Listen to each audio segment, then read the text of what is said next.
राष्ट्रपति महोदय, सर, मैं ड्राफ्टिंग कमेटी द्वारा निश्चित की हुई संविधान की रूपरेखा को प्रस्तुत करता हूं और निवेदन करता हूं कि इस पर विचार किया जाए।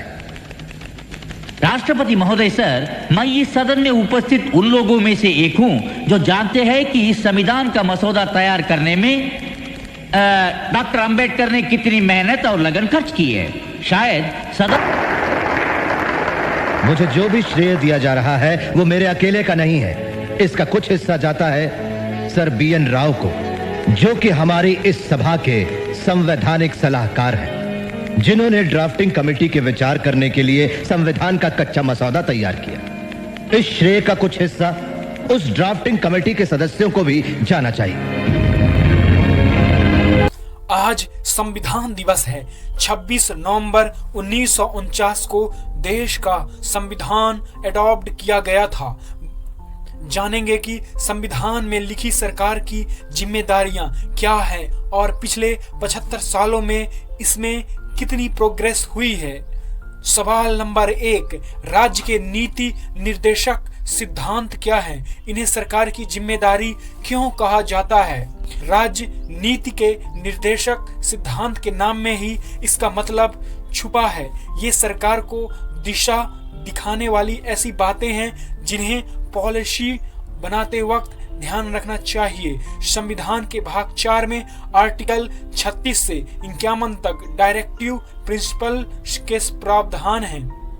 भारत ने DPSP को आयरलैंड के संविधान से अपनाया है। सुप्रीम कोर्ट के वकील विराग गुप्ता के मुताबिक यह सरकार की जिम्मेदारी है कि योजनाएं और कानून बनाते समय इन सिद्धांतों को ध्यान में रखें। इसलिए DPSP को सरकार की जिम्मेदारियां भी माना जाता है। इनके पालन के लिए सरकार पर जनता वोट के माध्यम से दबाव बना सकती है, लेकिन इसके लिए संवैधानिक बाध्यता नहीं है। डायरेक्टिव प्रिंसिपल के बारे में गांधी जी ने कहा था कि they are the dustbin of the constitution. जो चीज आप कहीं नहीं डाल पाए उसे अपने डस्टबिन में डाल दिए। ये पोस्ट डेटेड चेक की तरह है। जब हमारे पास पैसा होगा, तैयार होंगे, तब इसे लागू करेंगे। सवाल नंबर 2, DPSP में क्या क्या बातें रखी गई हैं?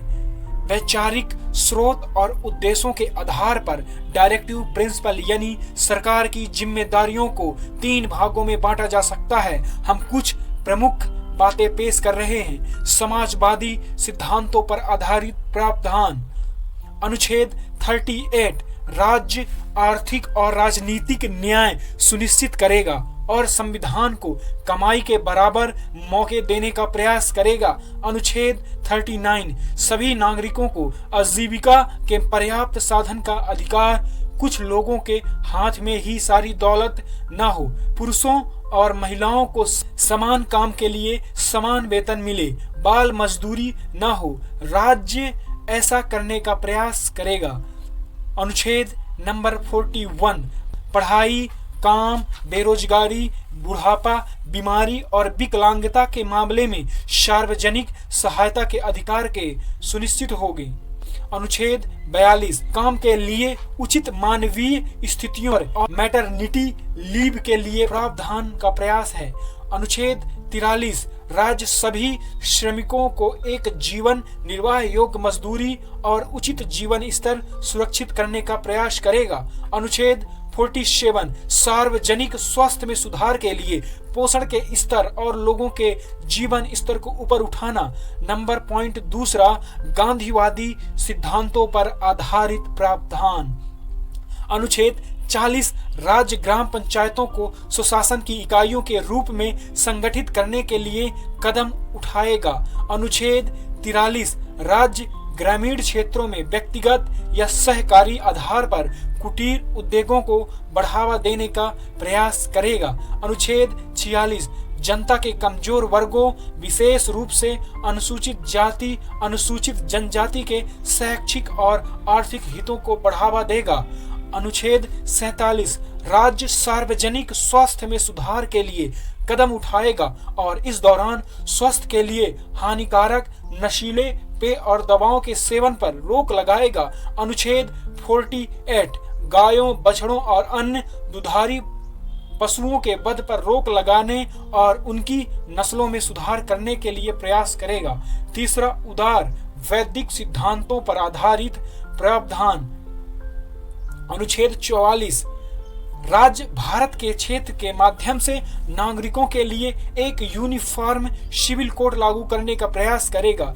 अनुच्छेद 45 6 वर्ष की आयु पूरी करने तक सभी बच्चों के लिए बचपन की देखभाल और शिक्षा प्रदान करने का प्रयास करेगा। अनुच्छेद 48 आधुनिक और वैज्ञानिक तर्ज पर कृषि और पशुपालन को व्यवस्थित करने का प्रयास करेगा। अनुच्छेद 48A पर्यावरण की रक्षा, देश के वन और वन्य जीवन की रक्षा करने का प्रयास। अनुच्छेद 49 राज्य हर स्मारक कलात्मक रूप से महत्वपूर्ण या ऐतिहासिक स्थान की रक्षा करेगा। अनुच्छेद 50 राज्य की लोक सेवाओं में न्यायपालिका को कार्यपालिका से अलग करने के लिए कदम उठाएगा। अनुच्छेद 51 राज्य अंतर्राष्ट्रीय शांति और सुरक्षा स्थापित करने का प्रयास करेगा। सवाल नंबर 3, नागरिकों के मूल अधिकार और नीति निर्देशक तत्वों में क्या फर्क है? अधिकार कई तरह के होते हैं। हमारे संविधान बनाने वालों ने तय कर दिया है कि हमारे कुछ हक ऐसे होंगे जो हर चीज से ऊपर होंगे, जो सांसद से भी ऊपर होंगे। उन्हें एक पुलिस वाले से लेकर प्रधानमंत्री तक कोई नहीं छीन सकता। सरकार इन मौलिक अधिकारों का यदि हनन करे या इनके खिलाफ सांसद को कोई कानून बनाए तो उन्हें अनुच्छेद 226 के तहत हाई कोर्ट में और 32 अनुच्छेद के तहत सुप्रीम कोर्ट में चुनौती दी जा सकती है। जैसे मान लीजिए आपके भाई या बेटे को बिना वजह पुलिस पकड़कर ले गई तो आप सीधे सुप्रीम कोर्ट जा सकते हैं। आप कह सकते हैं कि ये मेरे भाई के मूल अधिकार protection of life and personal liability का उल्लंघन है। सुप्रीम कोर्ट का इस पर परमादेश जारी कर सकती है। भारतीय संविधान के मौलिक अधिकार जैसे समानता, स्वतंत्रता, शिक्षा, धार्मिक स्वतंत्रता, शोषण के विरुद्ध अधिकार, लोगों के व्यक्तिगत हितों का अधिकार करते हैं। संविधान के तीसरे भाग में आर्टिकल 12 से आर्टिकल 35 के बीच बताए गए हैं। अध्याय 4 में नीति निर्देशक सिद्धांतों का वितरण है। इनमें ऐसी अनेक आदर्श वाली बातें कही गई है जो सरकार और सांसद के लिए गाइड के तौर पर काम करती है। इनका उल्लंघन होने पर कोर्ट में अपील नहीं की जा सकती। ऐसे अधिकारों की पूर्ति सरकार की जिम्मेदारी है। हालांकि सरकार कभी भी कानून पास करके इस गैर न्याय संगत की श्रेणी में ला सकती है। भारत में वर्तमान में चर्चित यूनिफॉर्म सिविल कोड भी डीपीएसपी के आर्टिकल 44 में शामिल है। वहीं 1992 में संविधान में 73वें संविधान संशोधन के बाद आया पंचायती राज एक्ट डीपीएसपी के 40वें आर्टिकल में दिया हुआ है। अब जानेंगे दोस्तों, 1947 में जब देश आजाद हुआ था तब भारत के सामने नए सिरे से पूरे देश चलाने की जिम्मेदारी थी। आज आजाद हुए देश के लोगों को उनकी आजादी के अधिकार देने थे। ऐसे में डॉक्टर अंबेडकर का मानना था कि अभी भारतवासियों को बहुत से अधिकार देने हैं। संविधान सभा की डिबेट में पाया गया कि आर्थिक रूप से अभी भारत अपने नागरिकों को बहुत से अधिकार देने के लिए तैयार नहीं है। जो बहुत जरूरी अधिकार है उन्हें मौलिक अधिकार में शामिल किया गया है। फिर भी कई जरूरी अधिकार बच रहे थे जिन्हें डीपीएसपी में शामिल किया गया। ऐसे में समझ सकते हैं कि 1950 में जब संविधान तैयार हुआ तो इसमें शिक्षा का अधिकार मौलिक अधिकार के तौर पर शामिल नहीं था। यह डीपीएसपी का भाग था। ऐसा इसलिए क्योंकि उस समय देश भर में इतने स्कूल ही नहीं थे कि 14 साल तक के सभी बच्चों को मुफ्त में शिक्षा दी जा सके।